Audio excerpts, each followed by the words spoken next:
People are getting out of their cars and going back into restaurants, and I'll explain what the hell I mean by that on this Fast Food Minute. Now, you've probably heard of the drive-thru, and in fact, you've probably been through one recently. The first restaurant drive-thru appeared at a hamburger stand in Springfield, Missouri in 1947. In-N-Out Burger and then Jack in the Box added them a couple of years later. But they really started taking off in the 1970s when Wendy's, McDonald's, and then Burger King started adding the windows to their restaurants. Since then, U.S. consumers have developed a love-hate relationship with the drive-thru. On one hand, they frequently spark opposition from neighbors, particularly whenever a Chick-fil-A opens one. In some cities, like Minneapolis, won't let you open one at all, yet they've been increasingly popular. In fact, before the pandemic, chains like McDonald's got 2/3 of their sales through that lane.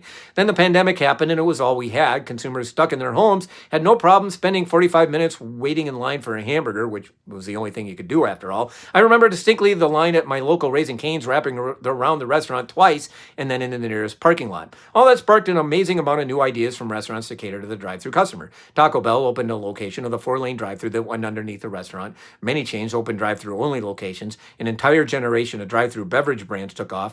Now we're even seeing chains add robot order takers to their drive-thrus. And the cost for restaurants to lease a location with a drive-thru is skyrocketed. It is the most expensive real estate in the restaurant business, and restaurants often compete with businesses like banks for those locations. But here's the thing, traffic through the drive-thru is decreasing. According to Technomic, the percentage of fast food visits through the drive-thru has fallen by a third over the past 5 years, down each year. Where are they going? They're going back into the restaurants. Traffic there has increased 20% since 2020. Sure, some chains like McDonald's still get 80% of their traffic through that lane, but Americans' relationship with the drive-thru is shifting back to the love-hate status it was in before the pandemic.